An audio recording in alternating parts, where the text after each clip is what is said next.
जैसा कि आपने सामने देख ही लिया होगा, हाउ टू स्टडी इफेक्टिवली। तो आज हम बात करेंगे आप कैसे इफेक्टिवली पढ़ सकते हैं, अपने टाइम को प्रोडक्टिवली मैनेज कर सकते हैं और एक अच्छा मार्क्स गेन कर सकते हैं। कई बच्चे पढ़ते तो हैं बट उनको नहीं पता होता इफेक्टिवली पढ़ते कैसे हैं। आज हम साइंटिफिक मेथड के साथ साथ आपके प्रैक्टिकल लाइफ से जोड़ते हुए हम चलेंगे, यानी प्रैक्टिकली जो पॉसिबल है उसी की बात करेंगे हम। एक रियल वाली दुनिया या हम कह सकते हैं इमेजिनरी वर्ल्ड की बात नहीं करेंगे कि हाँ 10 घंटे 12 घंटे, बिल्कुल नहीं। ये वीडियो उस पर है ही नहीं, ये एक प्रैक्टिकल लाइफ पे आधारित एक वीडियो है। मैं अपने लाइफ का एक्सपीरियंस शेयर करूंगा, उसी के साथ साथ मैं बताऊंगा कि एक इफेक्टिवली आप स्टडी कैसे कर सकते हैं, कौन सा आवर आपके लिए बेस्ट रहेगा। तो वो चीज़, तो सबसे पहली बात करते हैं स्टडी की। स्टडी यानी होता है पढ़ना। इस ड्यूरेशन में आप अपना कोई भी वर्क नहीं करेंगे। स्कूल का हो, ट्यूशन का हो, लाइक अभी समर वेकेशन चल रहे तो हॉलीडे होमवर्क ही क्यों ना हो, कई बच्चों को छोटा होगा। ये वीडियो में मेन मकसद बनाने का यही था कि अब हॉलीडे होमवर्क खत्म हो रहे हैं, स्कूल अब स्टार्ट होने वाले हैं। तो बच्चों ने कुछ बच्चों ने इस दौरान अपना टाइम वेस्ट कर लिया है, अभी भी कुछ बिगड़ा नहीं। अब कैसे वो स्टडी कर सकते इफेक्टिवली, उस पर बात करेंगे फटाफट से बिना समय गवाए। ठीक है, तो ध्यान देंगे, स्टडी का मतलब होता है नो काम ओनली पढ़ाई। स्टडी मीन्स पढ़ाई, यानी उस दौरान कोई भी काम नहीं होना चाहिए, आपका लेसन रिवाइज होना चाहिए, आपको क्वेश्चन आंसर लर्निंग वर्क होना चाहिए। वहाँ पे को मैथमेटिक्स की बात करता हूँ, क्वेश्चन प्रैक्टिस होना चाहिए। अब मैं यहाँ पे क्लास वाइज बांट देता हूँ। मुझे पता है छोटे क्लास के बच्चे तो देखेंगे नहीं, बड़ी क्लास के देखेंगे, तब भी मैं थोड़ा क्लास वाइज बांट देता हूँ।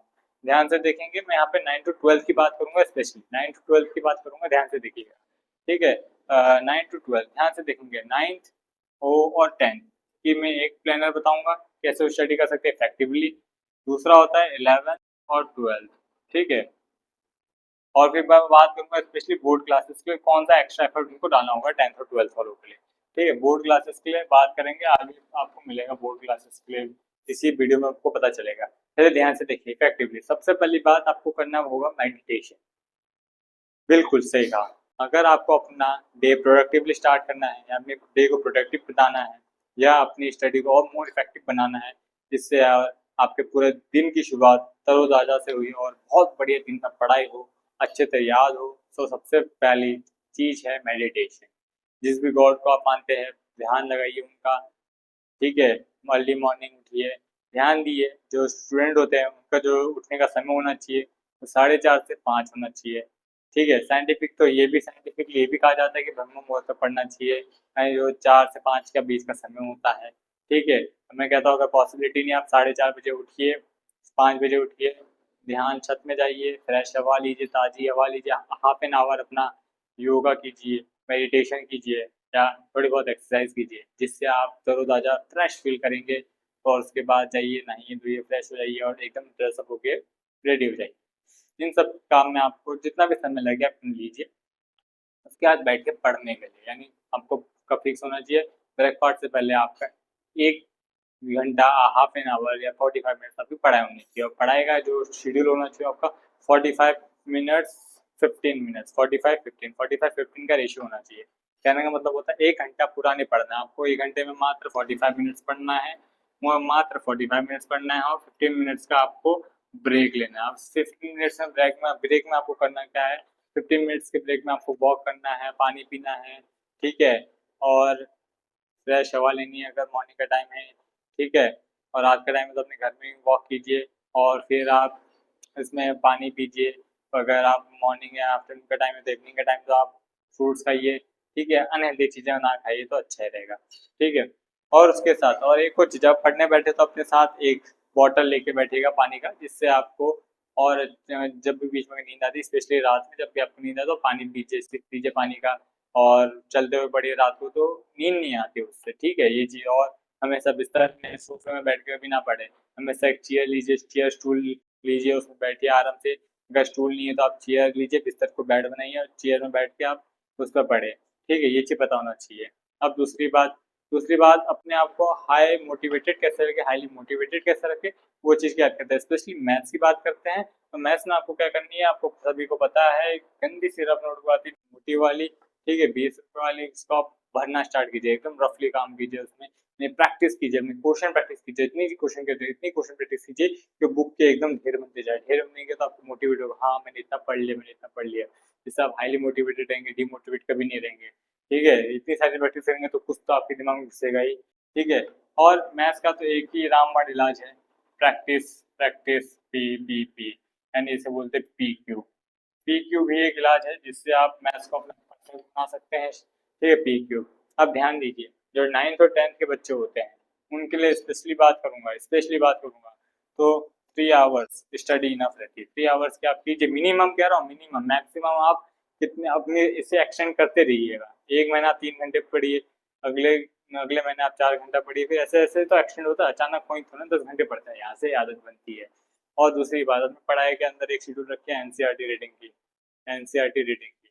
अब रह गया इफेक्टिवली की, बता चुका हूँ। मेडिटेशन कीजिए, पानी पीजिए, अपने आप को हाइड्रेटेड रखिए, पढ़ते हुए पानी रखिए, 45 मिनट का पढ़िएगा, 15 मिनट का गैप दीजिएगा। दो सेशन यानी पढ़ने, 2 स्टडी सेशन के बीच में 15 मिनट का गैप होना चाहिए। और सब्जेक्ट को चेंज कर देना तुरंत ही। और 15 मिनट इस प्रकार से पढ़िए कि 15 मिनट जो भी पढ़ेंगे आपके दिमाग में सेट होना चाहिए, समझते हो। और इस दौरान आपके पास मोबाइल होना चाहिए, ना कुछ होना चाहिए, ओनली सिर्फ किताब, पेन और रफ नोटबुक और बुक्स, अपने रेफरेंस मटेरियल होने चाहिए। ठीक है, 3 घंटा, 3 घंटे को भी आप एक एक घंटे में बांटिए, यानी 45 मिनट्स 45 मिनट्स 45 मिनट्स। ठीक है, बाकी 15-15 मिनट से यहाँ पे चले जाएंगे। अब ध्यान से देखिएगा, इस 45-45 मिनट में आप सब्जेक्ट बांटिए। ठीक है, सब्जेक्ट बांटिए। ठीक है, चलो इसे एक ही घंटा ले लेते हैं। 1 घंटा इसमें दोनों में इंक्लूड है, 45 मिनट्स और 15 मिनट इंक्लूड है। 1 घंटा, 1 घंटा और 1 घंटा।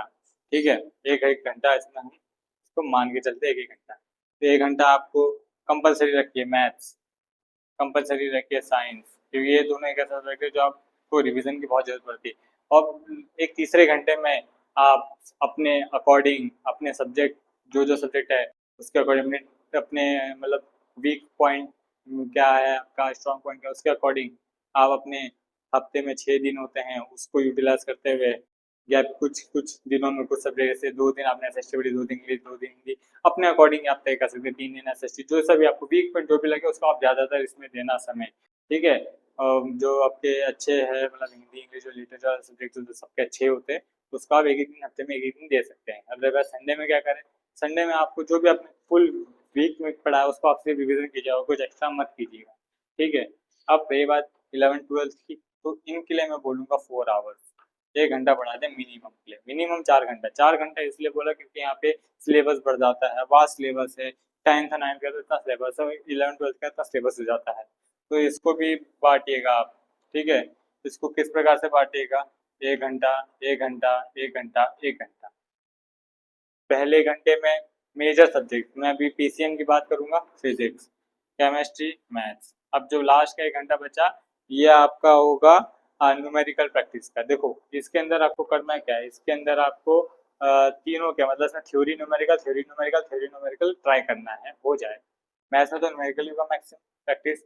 अब उसके जो बचा 1 घंटा, इस दौरान आपको जो भी आपका इन तीनों में वीक होगा उसको एक्सेल करना है, यानी 1 घंटा उसको एक्स्ट्रा देना है अपने दिन में। ठीक है, दिन में एक्स्ट्रा देना है। ठीक है, हर दिन उसको 1 घंटा एक्स्ट्रा देना है, ये चीज़ आपको पता होनी चाहिए। हर दिन उसको मतलब हफ्ते में, इसको मान के चलिए हफ्ते में 4 दिन तो उसमें एक्स्ट्रा देना है। बचे 2 दिन आप हिंदी, इंग्लिश, अपना कोई अदर सब्जेक्ट, फिजिकल एजुकेशन किसी का होगा, किसी का आईटी होगा, किसी कंप्यूटर साइंस, वो आप डाल सकते हैं इसके अंदर। ठीक है, बट ट्राई कीजिएगा इसमें आप अपना एक मेजर सब्जेक्ट, मतलब हम कह सकते हैं इसी में से कोई एक सब्जेक्ट डाल दीजिए, या इसी के अंदर आप अपना कोई माइनर सब्जेक्ट डालिए 1 घंटे के अंदर। ठीक है, माइनर सब्जेक्ट लेना भी इंपॉर्टेंट होता है। 3 सब्जेक्ट तो आपका मेन फिक्स हो गए, बी सी या एम। चौथा जो घंटा होगा मैंने माइनर सब्जेक्ट मैंने आपको दे दिया है। हिंदी, इंग्लिश, लैंग्वेज सब्जेक्ट भी इसमें आप डाल देंगे। ठीक है, language subject, LS language subject. अब संडे का वही आपका काम है, जो भी आपने पूरे उसमें किया आप उसको प्रैक्टिस कीजिए या अपना सेल्फ टेस्ट कीजिए। ठीक है, ये सब चीज़ आपका होना चाहिए। या आपके पढ़ाई का, आपके काम के अलावा पढ़ाई की शेड्यूल है, इसी क्रम में आप अपना स्टडी प्लान कर सकते हैं। ये तो मैंने आपको बेसिक बेसिक ढांचा बता दिया है। अब ये मेथड था 45-45 वाला, पानी पीना है। मैथ्स के लिए PQ का तरीका है, यानी प्रैक्टिस प्रैक्टिस प्रैक्टिस।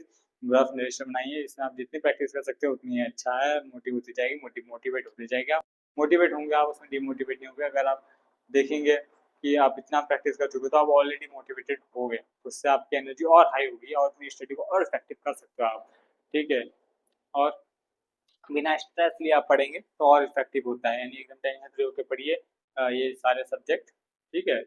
और इसके अंदर भी आपको 11th-12th वाले खासकर ना देखे मोबाइल, ठीक है, ना कुछ, सिर्फ किताब, pen, copy, books, reference book, ये सब होनी चाहिए।